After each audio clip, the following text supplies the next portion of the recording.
Hello YouTube. Today I will describe some very little known developments in the modern Russian UFO research, as well as some international connotations and inferences. In May of 2005, Russian President Vladimir Putin, or Vladimir Putin as pronounced in the West, arrived at the editorial office of the Russian newspaper Komsomolskaya Pravda. It's a long-time newspaper in the country. It started in the Soviet times. It tends to be a popular newspaper. The newspaper reporters asked him questions, and some were about aliens. Vladimir Lagovsky, my acquaintance since 1991, and now editor of the science department of Komsomolskaya Pravda, asked Putin the following: Vladimir Vladimirovich, I have a more serious question than about vodka. I want to ask about aliens. Vladimir Putin, President of the Russian Federation, said, you just don't tell that to the people who are interested in vodka. So Vladimir Lagovsky continued, yes, there is some connection, and yet, since our country has had presidents, there has been a legend that every new elected head of the country is privy to some terrible secret. It is that the earth is visited by aliens. That is, the Americans take their presidents allegedly to a certain green room in which the frozen bodies of extraterrestrials are stored, to make sure that we are not alone in the universe. Are you privy to this? Vladimir Putin said, you say the room is green. Clear to me. Please know that I do not drink strong drinks. When I was in the States, the US President did not invite me to any green rooms. I can assure you that I have never been privy to any secrets of this kind. Everything related to UFOs, such a topic does not exist at the government level, at the level of the President. Please note the choice of the words that he used. Everything related to UFOs does not exist at the level of the President. Now let's go forward to March of 2012.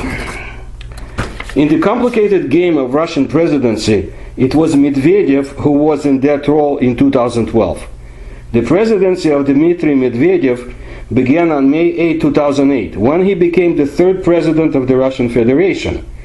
This Russian lawyer and politician served as a president from 2008 through 2012 and prime minister from 2012 through 2020 in Russia. The 2012 Nuclear Security Summit, it was a summit in Seoul, South Korea, on March 26 and 27 of 2012. It was the second time the conference was held after the 2010 Nuclear Security Summit. During the summit, President Barack Obama was caught on camera in Seoul assuring outgoing Russian President Dmitry Medvedev that he will have more flexibility to deal with the contentious issues like missile defense after the US presidential elections. According to news reports at the time, the incident happened as described. The occasion, again, was a joint press opportunity with Medvedev prior to a global nuclear security summit in Seoul. According to Reuters, snippets of conversations between the two were picked up by live microphones before the meeting got underway. As he was leaving toward Medvedev in Seoul, Obama was overheard asking for time, particularly with missile defense, until he is in a better position politically to resolve such issues. I understand your message about space, replied Medvedev, who would hand over the presidency to Putin in May of that year. This is my last election. After my election, I will have more flexibility, Obama said, expressing confidence that he would win a second term. I will transmit this information to Vladimir, said Medvedev, Putin's protege, and long considered number two in Moscow's power structure. The exchange, parts of it inaudible, was monitored by a White House pool of television journalists as well as Russian reporters, listening live from their press center. Who knows how flexible Obama wanted to be, but 10 months later, in my opinion, he was reminded of an issue that has to do with space, existing dangers, and international cooperation you and I only can make assumptions about, but know very little. No longer the president, but Prime Minister Dmitry Medvedev responded to questions from federal TV channels of Russia. Of course, everything was staged. Of that I have no doubts. Mariana Maximovskaya, journalist from the REN TV channel, had a smile on her face, approached the Prime Minister and asked the following. There is an opinion that as soon as a person becomes president, they carry folders with the inscription "Top Secret," and there are all the secrets of the world. Medvedev chuckles, listening to that. And that you know absolutely everything. Medvedev nods and he's still smiling. Well, for example, did aliens come to Earth? Those little green men. Prime Minister Dmitry Medvedev, with a serious expression on his face, said the following. Clearly, so I'm telling you this for the first and last time. Along with the transfer of the suitcase with the nuclear codes to the president of the country, a special folder is brought. It says "Top Secret," and it is entirely dedicated to the aliens who visited our planet. The journalist, Russian female journalist, smiles happily. At the same time, a report is provided, absolutely secret, by the special services that are engaged in controlling aliens on the territory of our country. So these two folders are being transferred along with the nuclear suitcase. After the termination of the powers, these folders are transferred to the new president accordingly. Well, you can get more detailed information on this topic by watching the well-known Chronicle documentary Men in Black. Several versions have been released. The journalist smiles again. Medvedev is serious. Maximovskaya says, how many of them are here? Dmitry Medvedev, I won't tell you how many of them are among us because it might cause a panic. Now, I usually attribute this to very wry, very cynical Russian humor, but do think that there was something else that Medvedev wanted to express and convey in December of 2012. As I have a little interest in Obama and his flexibilities, I will leave this to other Western researchers to pursue. Obviously, there have been developments from 2012 until now, and more information has come out in the West about UFOs and such. But let us look at what Medvedev called the special services that are engaged in controlling aliens on the territory of our country. And we're speaking about modern Russia. It does not mean that all ties to the old USSR have been cut. Oh no. But we will look at the legacy of the Soviet UFO research later. It is my opinion, based on years of research, that those who study UFOs, extraterrestrials, aliens, and related subjects in Russia are much more secretive, better equipped, and capable to pursue their work than the Soviet military UFO researchers had been. And I believe Vladimir Putin is the person who has enabled them to do so, while restructuring Russia's armed forces and national defense. Bright mind, some of the best educated officers who research UFOs come from a very interesting place of learning. It is very hard to get accepted there. So it is more than curious to find out that in the last 4 years or so, there were 2 domestic terrorist attacks against it. One planned and one actual. Можайский Airspace Academy of the Airspace Defense Forces, or AF Можайский Military Space Academy. It is the military academy of the armed forces of the Russian Federation. It is located in St. Petersburg. It is associated with the Russian Airspace Defense Forces. The Airspace Engineering College, named after the aviation pioneer Alexander Можайский, is one of Russia's largest universities and provides training for astronauts, air defense forces, and security agencies.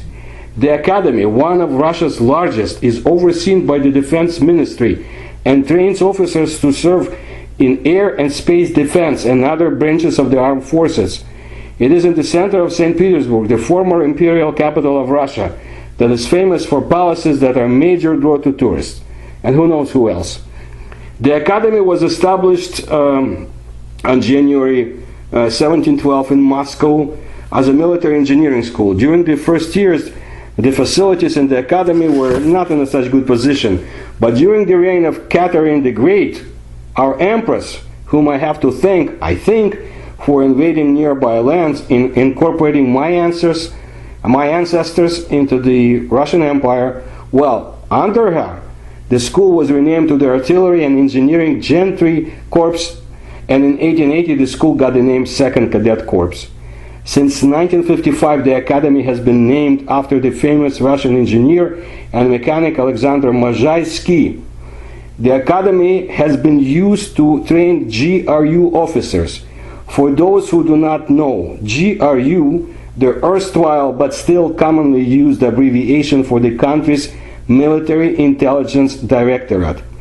While I have no doubts that the GRU agents are interested in those top secret UFO materials in the West and other parts of the globe that are not exchanged at the highest levels between our world leaders, the people who are primarily interested in UFOs and aliens are Russia's space, defense, and other branches of the armed forces.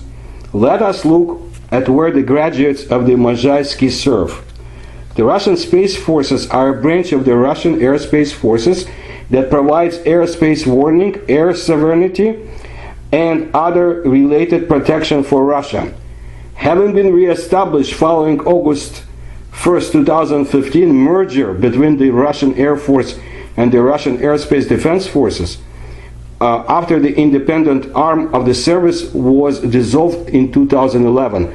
The Russian Space Forces were originally formed back in August of 1992, and the creation of the Russian Armed Forces was at the same time, because the Soviet Union ceased to exist in 1991. The organization shared control of the Baikonur Cosmodrome with the Russian Federal Space Agency. It also operated the Plesetsk and the Svobodny Cosmodromes. However, the Russian Space Forces were dissolved in July 1997 and incorporated at the time into the Strategic Missile Forces. Now, the Russian Space Forces were established in 2015, as I mentioned, and are now one of the 3 sub-branches of the new military branch, well before the United States, as you can understand, the development that took place last year. The main tasks of the Russian Space Forces are informing the higher political leaders and military commanders of missile attacks as soon as possible, ballistic missile defense, and the creation, deployment, maintenance, and control of the in-orbit space vehicles. There is also an optical tracking facility, the Okno, or window in Russian, complex near the town of Nurek in central Tajikistan that is intended to monitor objects in space. The Okno is capable of tracking objects 40,000 kilometers or 25,000 miles from Earth. The Space Forces said when it was put on duty in 2002, the facility involves this telescope-like equipment housed in several large spheres, similar to the US system. So the Russian Space Forces are engaged in the following: monitoring space objects and identification of potential threats to the Russian Federation in space and from space, prevention of attacks as needed, carrying out spacecraft launches and placing into orbit, controlling satellite systems, including integrated ones, intended to be used for both military and civilian purposes in flight, and using separate ones towards providing the Russian Federation Armed Forces with the necessary information, maintaining both military and integrated satellite systems with launching installations and assets of control in the workable order, and a number of other tasks. Alexander Valentinovich Golovko, a Ukrainian, like me, from Ukraine, is a Russian colonel general in the Russian military and commander of the Russian Space Forces since August 1st, 2015. Since December of 2012, listen to this, since December 24, 2012 until July 31st, 2015, he was the commander of the Airspace Defense Forces. Some changes took place in 2012, as you can see. So, where are those Mazhaysky Academy students learn about UFOs? We can only surmise. Here are the different departments in the academy: design of aircraft, rocket and space system management, radio electronic systems of space systems, radio infrastructure, space infrastructure, collecting and processing information, information security and computer technology, support and cartography, missile and space defense, automated command and control systems. You take your pick. I believe it's in the collecting and processing information department. Well, we learn about collecting information about UFOs. How to deal with them? Well, maybe another department. Also, undoubtedly, to those who study Russia seriously, it is in this academy that future officers of the top secret Russian space intelligence are trained. Such intelligence officers later serve in the control center for the unmanned military satellites, located in Krasnoznamensk, near Moscow. In Russia, the name for this town and the facilities Object 413 or Golitsyn 2. Those who serve there are some of the brightest Russian scientists, military researchers. The center has more locations throughout Russia. That town has the status of a closed administrative territorial division. Currently, there are 43 such sites in Russia, with a total population of about 1.5 million people.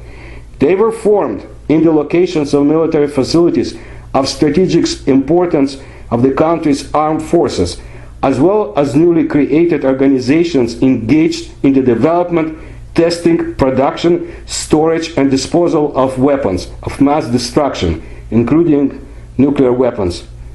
Why was the academy attacked?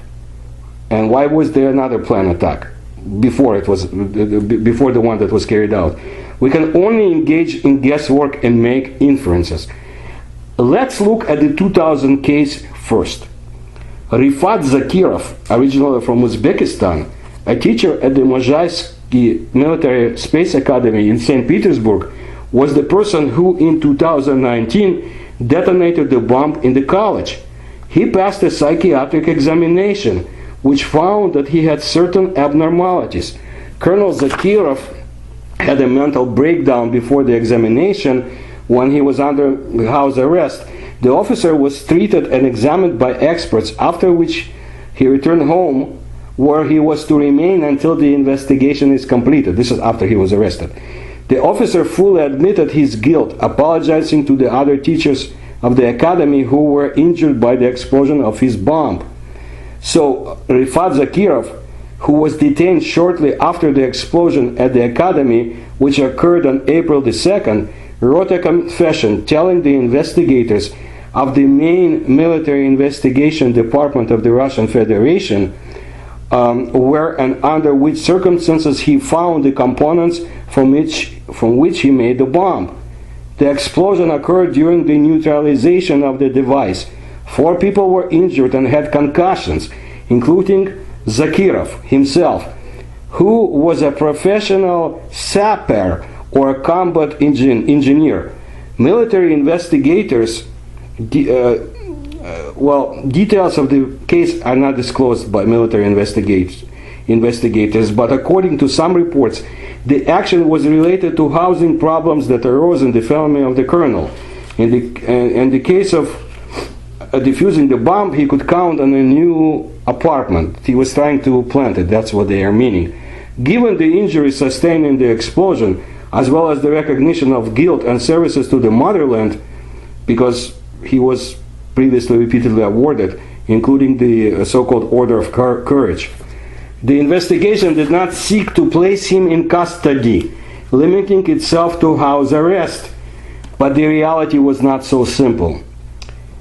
Due to the mental disorder identified in Zakirov, the 235th Garrison Military Court of Moscow, at the request of the State Security Service of the Russian Federation, issued a decree on his placement in one of the St. Petersburg specialized medical clinics that provide psychiatric care in inpatient conditions. At the same time, the colonel's house arrest was cancelled. After the military was brought in St. Petersburg, he was transferred to the city psychiatric hospital for the inpatient complex psychological and psychiatric forensic examination. And this time, the Smolensky District Court of the city of St. Petersburg chose the measure of restraint for him. When Zakirov was released from the expert institution, they decided to return him to the house arrest, as I said before. Turning to the court, the representative of the state security services of the Russian Federation pointed out that despite the admission of guilt and active cooperation with the investigation, Zakirov is accused of committing 4 serious crimes: theft of explosives using official position, its illegal storage and movement, illegal bomb manufacture, and violation of the rules for handling explosives, which caused serious consequences. And also there was a danger that he would escape to the relatives living in Uzbekistan if he was not supervised so much. At the same time, it was noted that the guilt of the officer is proved not only by his confessions, the stories of witnesses and victims, as well as various examinations. Well, there were face-to-face meetings between the victims and the accused, and at which he also repented and asked for their forgiveness.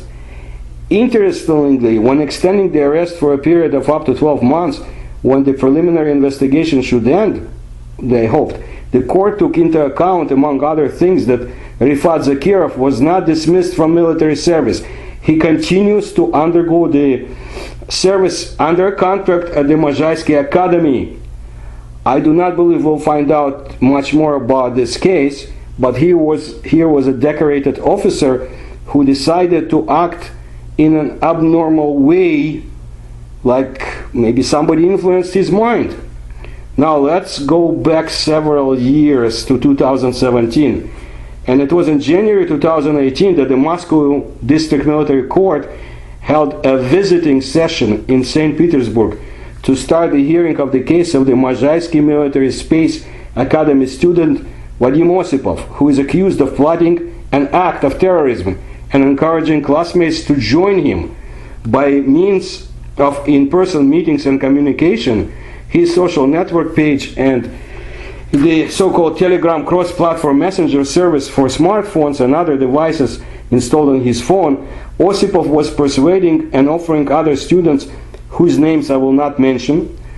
He was offering to perpetrate a planned terror attack by seizing their barracks, stealing the weapons and ammunition they were responsible for protecting, blowing up and setting fire to the barracks and the adjoining parade ground, and opening massive fire on other students, a military investigator said, reading from the indictment. The 18-year-old student from Orenburg was knowingly acting to destabilize the activity of the Russian authorities and the Academy's military command. The court heard testimony from witnesses. Osipov was arrested on April 13, 2017 and charged with abetting terrorism. He pleaded not guilty. See, this April keeps coming up.